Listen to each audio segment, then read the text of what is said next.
My name is Ben, physical therapist at TRUVE, and today we are going to be talking about ergonomics. So, I know a lot of you are probably working from home now and have made kind of a makeshift desk setup at home, and this can lead to, if it's not ergonomically set up correct, it can lead to increase in neck tightness, shoulder pain, and also some low back pain as well. So we're going to go over a few quick tips that you guys can utilize.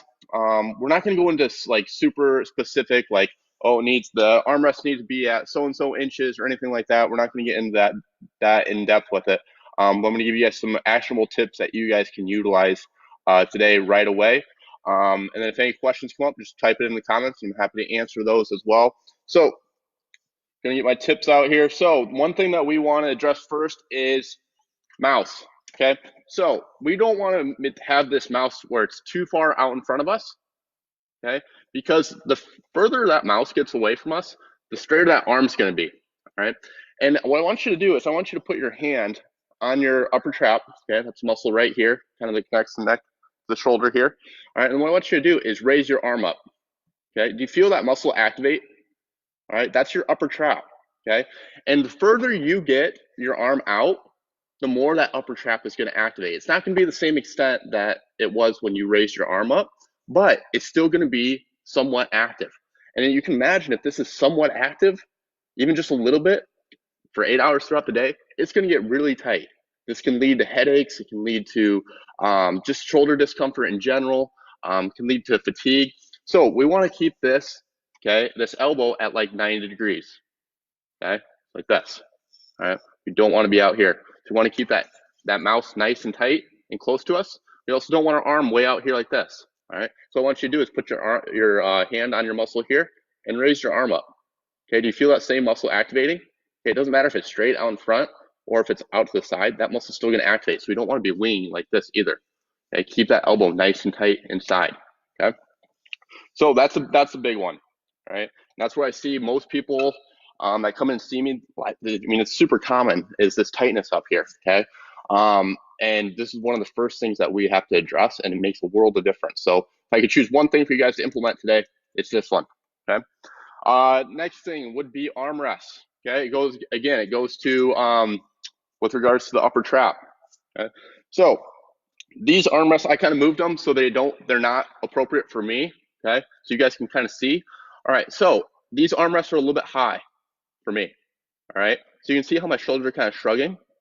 Okay, we should ideally be like here. Okay, where my arms are down. Okay, we don't want to be up here like this because guess what? If these armrests are too high, now we're in a shrugging position. Okay, shrug your shoulders and then touch these muscles again. Okay, do you notice how they're tight? Okay, you can imagine if we're sitting like this throughout the day, these are going to get pretty darn tight. So where should your armrests be? They should be you still want them to be supporting you. You just don't want them to be pushing your arms up like this. Okay, so you're shrugging your shoulders. All right, but we don't want it to be like non-existent either. Okay, we want to have some support with that because if we don't and we're just like our arms are just dangling, it can also cause some tightness in the shoulders. Not to the same extent that they're hiked up, but we do want some support for your arms throughout the day. All right, so that's a big one. Computer monitor. So what we ideally want is we want that monitor right in front of us. Okay, we don't want it to be off-centered. Okay, so if we're like this, if I'm ideally my body's facing this way and I'm looking this way for 8 hours a day, I'm gonna get a lot of tightness on both sides here. Okay, especially on this right side. Okay, since I'm turning. And so we want to make sure everything's in straight alignment. Okay. One golden rule to use with this is imagine that you are standing, okay, and just looking straight ahead. That's ideally the spinal column. That's the way we want the body to be oriented with regards to the spinal column. Okay, we don't want any rotation. We don't want any shrugging. We want to just mimic where our spinal column alignment would be as if we were standing in normal posture. Okay, that's what we want to replicate here. All right. One other thing I want to address is this is a side tangent. Is I get like what is the ideal posture, like the best posture? Okay, there's no ideal posture. Okay, there might be some that are somewhat better than one another. However, the worst posture that you can assume is one that you assume for 8 hours a day. What I mean by that is we don't want to be stuck in the same stagnant posture for 8 hours a day. Even if we do that with something called ideal posture and kind of what I'm showing you today, it's still going to lead to discomfort and pain because our body is not designed to be sitting for 8 hours a day. Okay. So I mentioned this in, well, I think Allison might be releasing this later today, a tip on with regards to ergonomics, and doesn't even go to actual posture. It just talks about how we should be sitting for an hour, standing for an hour, and then walk 5 to 10 minutes. And you just do that and repeat throughout the day. Okay, our body needs movement. Okay, and so that's one way to make sure we're changing positions, right, and not getting stuck in this one stagnant place.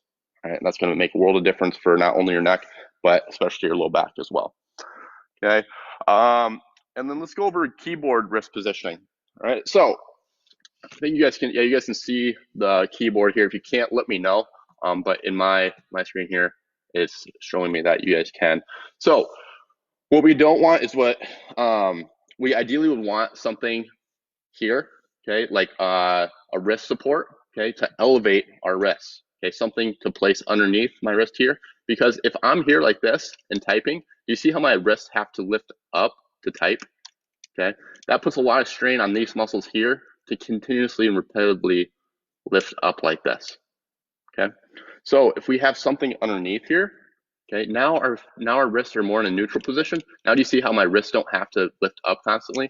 And if my hand's not, and my wrist isn't having to constantly lift my hands up, it relaxes these muscles a lot.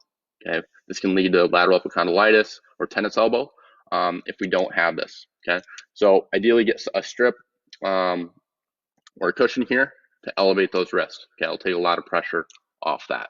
Okay. And then let's go over, I'm gonna swing the chair around. Actually, let's go over one other thing while we're here before I do that. So there's a lot of people that will have dual monitors, okay? One here and one here, okay? You ideally want to get those as close together as possible so you're not having your head on a swivel throughout the day, okay? We want to ideally keep those close together, and then we can, instead of having to turn our head, all we have to do is, move our eyes left versus right. You could get a little bit of a slight head turn, obviously, and stuff like that, but the closer we get those monitors together, the less head turning we have to do, okay? And then with regards to monitor height, we want that right at eye level, okay? That center of that monitor should be right at eye level, okay? If it's too low, then we're gonna be looking down, okay? And then these muscles can get pretty darn tight, and if it's too high, then the neck muscles in the back get pretty darn tight too, okay? One thing too, to give you guys kind of like biomechanic background on this. So the reason that the upper trap muscle gets so darn tight is because that muscle has to contract to hold our head up. Okay, so if our monitor is way up here, for us to lift our head, okay, that muscle in the back of the neck has to contract to lift our head up. And that can lead to a whole lot of tightness, okay, through here. Same thing is if we're sitting with bad posture and we're rounded out like this, okay, if I'm keeping my spinal column of my neck in a neutral position, I'm like looking kind of down at an angle right now, okay, with bad posture. If I wanted to look up at the computer screen, do you see how this is kind of like shortened and this is elongated, okay? Again, we talked about how that upper trap attaches here, and when it contracts, it lifts that head up and provides that support. So it leads to, that's another reason a lot of people have a lot of that neck tightness, is because they're slouched over like this, and then they have to, for them to be able to look up, that muscle has to contract, leading to a lot of pain. So watch what happens if I just fix my posture. Okay, do you see I'm sitting up nice and tall now? Now my neck is in a perfect position. I don't have to be looking up, looking down. Just by moving my low back and my mid back, that kind of allows the neck to align in the proper positioning without cranking up like this or looking straight down. Now I can look straight ahead at the monitor. Okay. Also, when we have bad posture like this and rounding out, these muscles get pretty darn tight in the shoulder. And so if I'm trying to lift my arms up, with bad posture like this, This is as far as I can go. Literally, that's as far as I can go with bad posture. If I just fix my low back and my mid back positioning and sit like I'm supposed to, you see how much further my arms can go?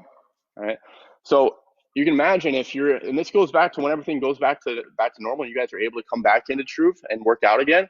One reason that people get so much shoulder pain, especially in the front of the shoulder, is they sit at work for 8 hours a day, and then they come in and do a workout, and their posture, because they've been in this hunchback position for 8 hours a day, they try and go do overhead movements, and now they're jamming and getting some pinching and impingement on that front of the shoulder, leading to a lot of pain, right? So if we fix our posture and we're not in this hunch over position, it's going to decrease our risk for shoulder injury significantly, okay? Because now we can actually reach overhead like we're meant to.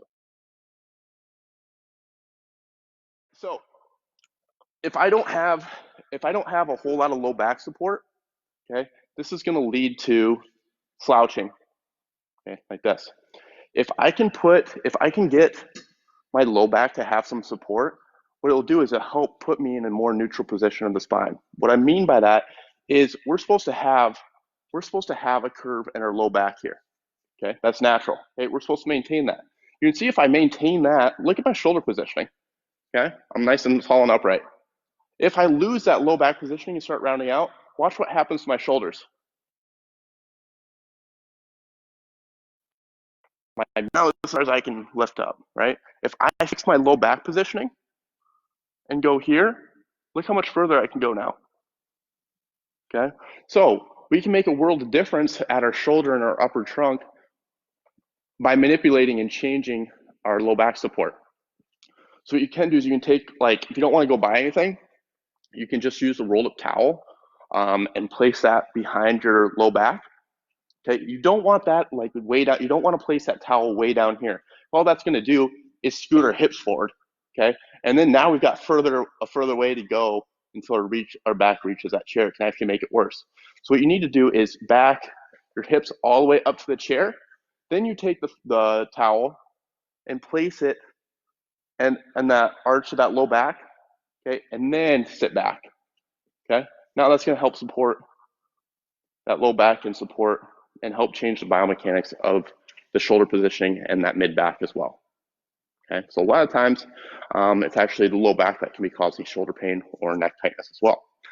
I'm going to go kind of backtrack on that too a little bit on if we don't have that low back support and we're rounded out like this, and we talked about what happens if our shoulders round forward, and if I want to look up, again, look how much my neck is elongated here and how much this upper trap is going to have to contract to hold my head up, leading to a whole lot of upper neck, okay, and upper trap tightness. Okay? And this can also decrease if you sit with good posture and whatnot. It's going to help decrease headaches as well in a large majority of cases. Okay, a lot of times, a lot of you guys probably didn't know this, but a lot of times headaches can actually be treated by physical therapy. Okay, and the reason for that, just a little bit of brief anatomy, is we have occipital nerves. Okay, they're nerves that attach from here and they come up and attach kind of at this.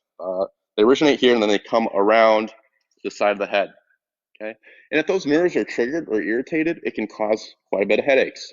Okay, so how do these nerves get pinched down or irritated? It goes back to that upper trap. We talked about how that upper trap muscle, okay, it attaches at the base of the skull, and it comes down here and attaches at the shoulder, and then it also kind of makes a triangle, comes down there and attaches at the spine. Okay, and so if we're sitting with bad posture and that upper trap's getting really tight, it's going to compress down on those occipital nerves. If those nerves are being compressed down, you're going to generate headaches. Okay, so any tension headaches that you guys are experiencing are large majority of the time causing from this upper trap or neck tightness. Okay, totally fixable. All right. When we are in a seated position, our hip flexors get pretty darn tight and they're put in a shortened position. What I mean by that is, so our hip flexors attach from the front of our hip here, okay, and extend down here. So when we're standing there in an elongated position, when we go to sit, now they're in a shortened position. If we maintain this for 8 hours a day and don't walk, don't stand or anything, these are in a shortened position for 8 hours a day, it's going to lead to low back pain.